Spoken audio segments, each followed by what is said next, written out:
Você já ouviu falar de voyeurismo? Seja muito bem-vindo ao meu canal.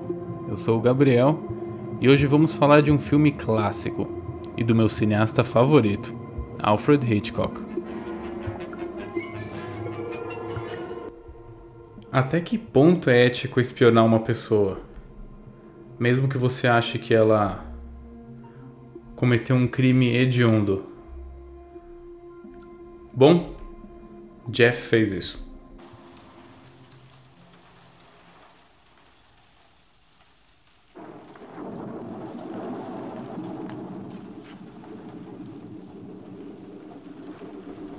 O filme de hoje é A Janela Indiscreta. O voyeurismo é um termo que ficou conhecido na França no século XIX, e da palavra em francês voyeur significa o que observa. Então no filme A Janela Indiscreta, nós temos o personagem principal, que é o Jeffrey, interpretado pelo grandioso ator daquela época, James Stewart. Ele é um fotógrafo que está confinado na casa dele, no apartamento dele, melhor dizendo, porque ele está com a perna quebrada. Então ele está sob cuidados dentro do apartamento dele, de cadeira de rodas. Quem está cuidando dele é a enfermeira Stella. E ele, por estar confinado dentro do apartamento dele, ele começa a observar os vizinhos. Ele mora num apartamento com vários prédios de apartamentos ao redor. E de forma bem teatral, as janelas são bem grandes e ele consegue ver dentro do apartamento dos vizinhos. E ele observa, a princípio parece que por curiosidade. No começo do filme, você assistindo, acha que ele está vendo os vizinhos porque ele não tem mais nada para fazer. Pleno 1954, a gente não tinha as nossas mídias sociais, não tinha, não sei, séries para assistir, videogame para jogar, então a princípio parece que ele está apenas curioso, observando os vizinhos. Mas vai muito além disso. Não é só curiosidade. Adeus, Jeff. Não, espere aí, Gannison. Você tem que me tirar daqui bem depressa. 6 semanas em meu apartamento sem nada pra fazer, só olhando pela janela, espionando vizinhos.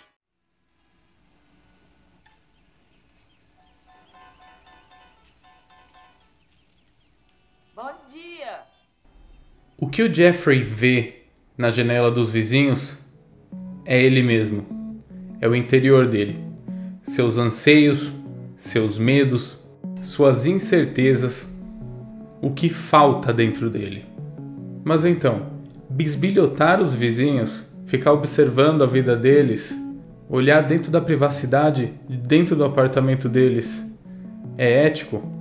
Até que ponto é ético observar a vida de alguém? Pode perceber que quando ele conversa com a Stella enquanto ela está cuidando dele, ela não gosta do fato dele estar observando os vizinhos. Ele fala, fulano é assim, fulano é assado, fulano fez isso, fulano fez aquilo. E ela tenta fazer com que ele foque na vida dele, porque ele tem uma namorada. E ele se sente inseguro de namorar com ela, de se casar com ela, de viver a vida dele com ela, porque ela é de um nível econômico muito superior, um nível social, econômico muito superior ao dele. Ela é muito rica. Entende-se que ela trabalha com moda, com roupa.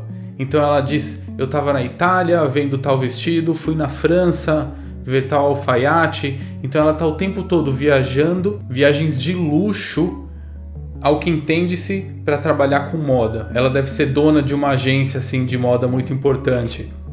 Ela está sempre viajando.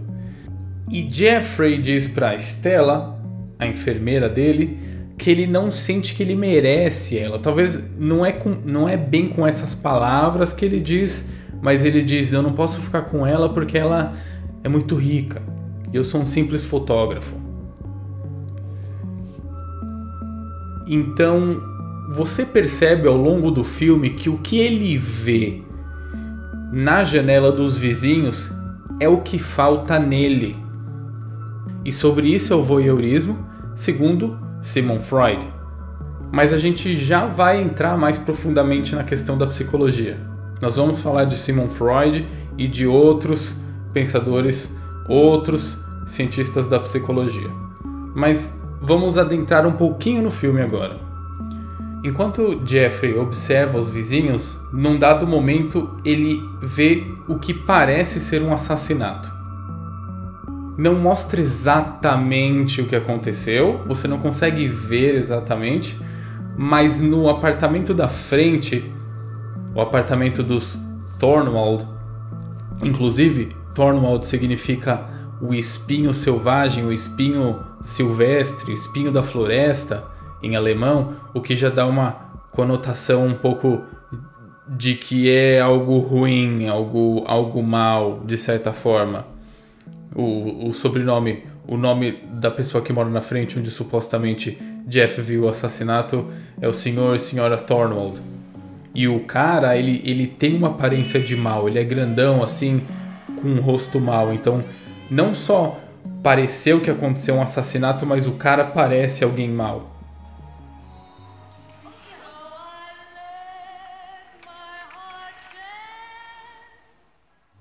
Mas aí está, ele viu o que ele acha que foi um assassinato, e então daí adiante ele começa a observar com a lente da câmera dele, que é uma lente bem profissional, daquelas bem grandes.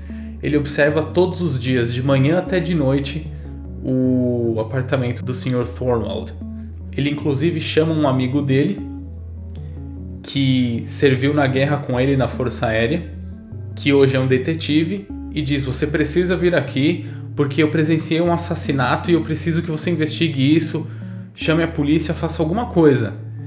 E quando o amigo dele chega, ele não encontra provas, simplesmente Jeff dizendo: eu vi o que parece que é um assassinato, você precisa ir lá investigar. E o amigo dele diz: eu não posso simplesmente entrar na casa dele e investigar o apartamento dele porque você acha que viu um assassinato.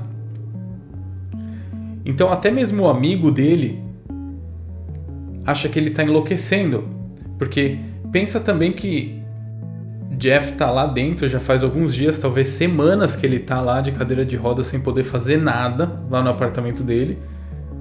Então, pro amigo dele, talvez ele já está começando a delirar. Amanhã de manhã pode não restar mais nenhuma prova lá naquele apartamento e você sabe muito bem disso. Isso é obsessão de detetive. De que você precisa para dar uma busca?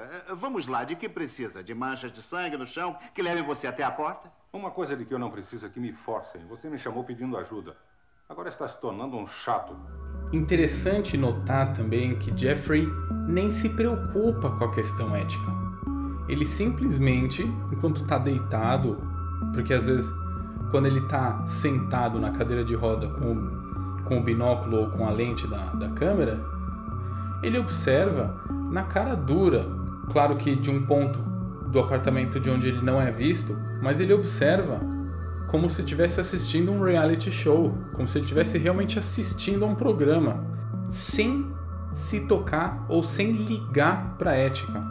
O que vai fazer com que a gente entre num assunto muito interessante chamado maniqueísmo. Mas por enquanto, vamos prosseguir um pouquinho com o filme.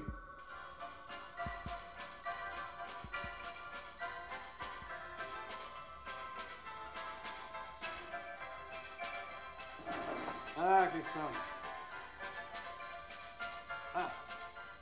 Eis a chave. Então, afinal de contas, o que significa todo esse, abre aspas, teatro das janelas? Apesar de que Jeffrey está observando seus vizinhos, ele na verdade não está vendo os vizinhos. Jeffrey vê o que ele quer ver. Jeffrey está vendo a si mesmo, o que falta nele mesmo.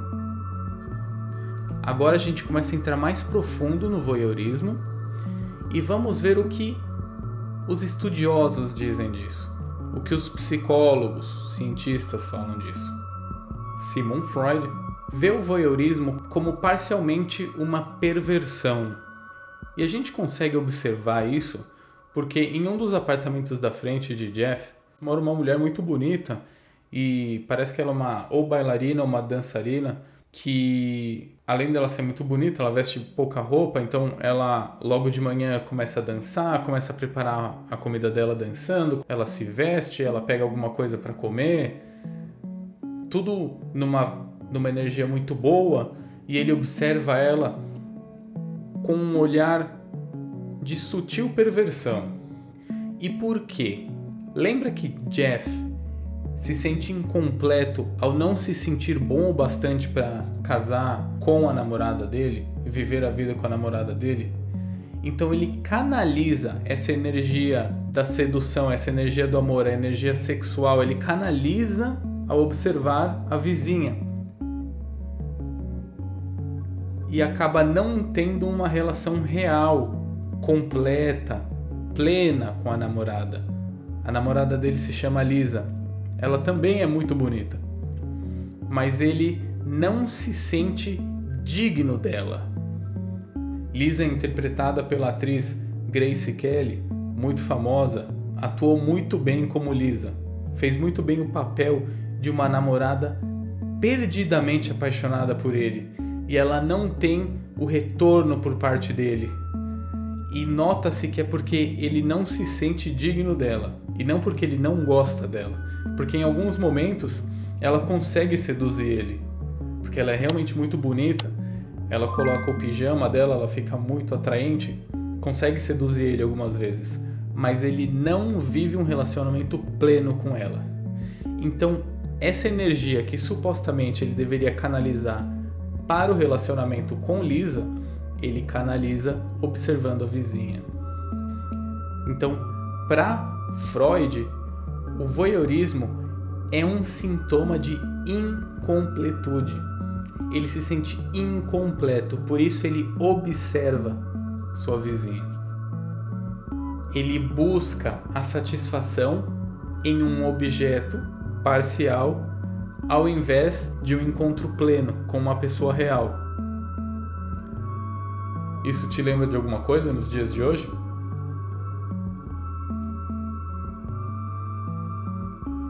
E não se trata só disso.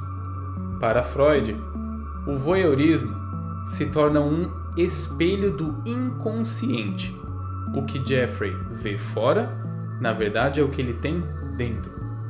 O voyeurismo é um espelho. O que ele está vendo lá fora é um espelho de dentro. Por exemplo, um casal em crise, medo de fracassar no relacionamento. A mulher solteira, medo da solidão. Um músico insatisfeito, medo do fracasso profissional. Então, com Freud, nós já temos um panorama muito interessante do voyeurismo, como observá-lo nesse filme e o reflexo dele na sociedade atual hoje. Mas nós temos mais para analisar além de Freud. Nós temos também Jacques Lacan. Jacques Lacan não tratava o olhar como um simples ato de ver. Jacques Lacan tratava o olhar como uma experiência psíquica.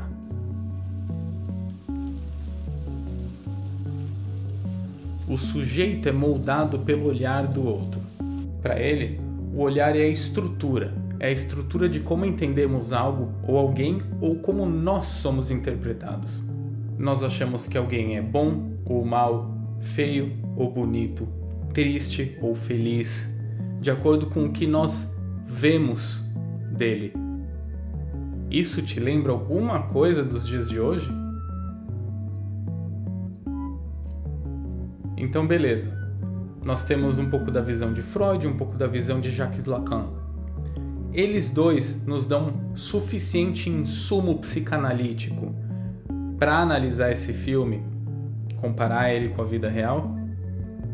Ainda tem muito. Nós podemos falar também de Heinrich Fromm, que trata o voyeurismo, o ato de observar, como medo da liberdade. Isso é muito interessante e eu acredito que isso possa ser um dos motivos pela existência dos reality shows. Por quê? Muitas vezes nós, seres humanos, temos medo de encarar a nossa realidade e observar o outro é uma forma de escapar dessa responsabilidade que nós temos com nós mesmos. Todos nós temos problemas. Todos nós temos dificuldades em alguma coisa. Somos bons em algumas coisas, mas ruins em outras. Deixamos a desejar em outros aspectos. E é muito importante que, no desenrolar da nossa vida, a gente encare essas dificuldades, esses medos, para que a gente possa evoluir. Inclusive, é dessa forma que nós amadurecemos. Só que observar a vida do outro te tira essa responsabilidade, porque você começa a julgar o outro, apontar onde o outro pode melhorar, onde o outro é bom, onde o outro é ruim, e esquece do seu, como que se protegendo. E Jeffrey, ele observa os vizinhos como que para esquecer temporariamente dos seus problemas, dos seus defeitos. Pode notar que Jeffrey é vibrante ao fofocar sobre os vizinhos com Stella, ao falar, a criticar os vizinhos, comentar sobre os vizinhos para Lisa, a namorada dele. Ele é muito mais vibrante, ele existe com muito mais força quando ele está fazendo isso. E quando ele fala dele mesmo, ele é mais piano. Então, claramente, quando Jeffrey ficou confinado no apartamento dele, começou a sobressair sobre ele essa fraqueza dele mesmo. Porque ele começou a observar os vizinhos e começou a se sentir confortável em observar os vizinhos.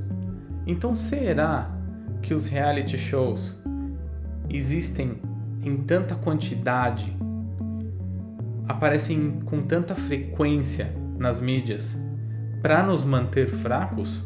Para que as pessoas em massa comecem a observar a vida alheia ao invés de observar a si mesmos por dentro?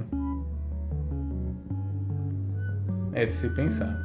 A janela é onde Jeffrey existe sem se comprometer. Então, observando a visão de Freud, que vê o voyeurismo como um reflexo da incompletude do ser humano, Jacques Lacan vê o olhar como uma experiência psíquica e Heinrich Fromm vê o olhar como um medo da própria liberdade, a gente poderia ir muito mais. Poderíamos falar muito mais de psicologia. Só que eu gostaria de poupar o seu tempo. Eu gostaria de falar só mais uma coisa. O maniqueísmo. Onde o maniqueísmo entra aqui? O maniqueísmo começou no século III como uma religião vinda de um profeta chamado Mani, mas o tempo foi passando e ela deixou de ser uma religião, passou a ser só uma forma de pensar, uma doutrina de pensamento, onde tudo é polarizado. A vida é uma luta, uma disputa entre o bem absoluto e o mal absoluto. E aí que entra o anti-maniqueísmo observando esse filme, porque Jeff, ele por observar a vida do Sr. Thornwald, como que tentando resolver um caso de um assassinato, um suposto assassinato, ele passa a ter uma imagem de mocinho no filme. Mas ele é realmente um mocinho, um completo mocinho? Ele está cometendo um ato antiético de observar a vida alheia, espionar a vida alheia, o que não faz dele um completo mocinho. Ele não é só bom, ele não é completamente bom, ele também está cometendo um ato ruim de observar a vida alheia. Inclusive porque em nenhum momento do filme é possível ver o suposto assassinato. Acontecem várias coisas, ele vê várias coisas que dão a entender realmente que ocorreu um assassinato ali, mas não tem nenhuma prova. Então, ele tem realmente o direito de observar a vida alheia? Digamos que tenha 5% de chances de não ter acontecido um assassinato. Esses 5% de chances é do Sr. Thornwald ter sido observado e investigado injustamente sem ter feito nada. Então, esse anti-maniqueísmo do qual eu falo agora é uma forma de observar que nem tudo é só bom ou só mal. E onde isso se aplica? Hoje, no campo sociopolítico. Porque nós observamos políticos, muitas vezes, inclusive agora nesse cenário extremamente polarizado que estamos vivendo hoje, em que o nosso candidato, ou o político que nós apoiamos, nós muitas vezes vemos ele como um santo. Ele é completamente bom. Sem observar o outro lado da moeda, porque estamos cegos observando apenas as mídias sociais, certo? A televisão. Então, veja isso também como um medo de analisar profundamente a pessoa que você apoia. Porque para você quer estar certo. Eu apoio fulano. Fulano é bom. Então eu, por apoiar ele, estou fazendo bem. E no momento em que você pensa dessa forma, você passa a ter medo de olhar, parar um pouco e pensar, será que quem eu estou apoiando ele é só bom mesmo? Ele só faz o bem para a sociedade? Então tá aí um pouco de observação maniqueísta e anti-maniqueísta que a gente pode fazer nesse filme e conectar com a sociedade de hoje. Que na visão política, nossa sociedade tá muito maniqueísta. Fulano é mal, então eu sou contra ele. E fulano, ciclano, é bom, então eu vou apoiar ele com todas as minhas energias, colocando meu nome em jogo. Então vamos concluir que o voyeurismo é um ato antiético. Observar a vida alheia é um ato antiético. Nós não queremos ser o tempo todo observados. Então não deveríamos fazer isso com o próximo. E Jeffrey comete um ato antiético? Supondo que realmente ocorreu ali algum tipo de agressão muito grave ou algo do gênero, cabe a Jeff observar, ficar espiando, bisbilhotando? Talvez ele não teria que deixar isso para a polícia, para a justiça, para o amigo dele, que é um especialista no assunto, é um detetive. Não viu o corpo nem nada. Como sabe que houve assassinato? Porque todos os movimentos dele têm sido suspeitos. Se você assistiu até aqui, muito obrigado. Nesse canal nós vamos falar muito mais sobre filmes, séries, livros, história, filosofia. Vamos debater muito aqui. Então sugiro que você deixe seu like e siga o canal para que você receba todo o nosso conteúdo que está por vir. Tem muita coisa já escrita, só precisando ser gravada. Ok? Eu tô com muito conteúdo já semi-pronto. Muito obrigado e até a próxima. E Alfred Hitchcock vai além, colocando nós mesmos como voyeurs. Afinal de contas, não estamos junto a Jeffrey observando os vizinhos? Lars Thorwald, o que você fez com ela?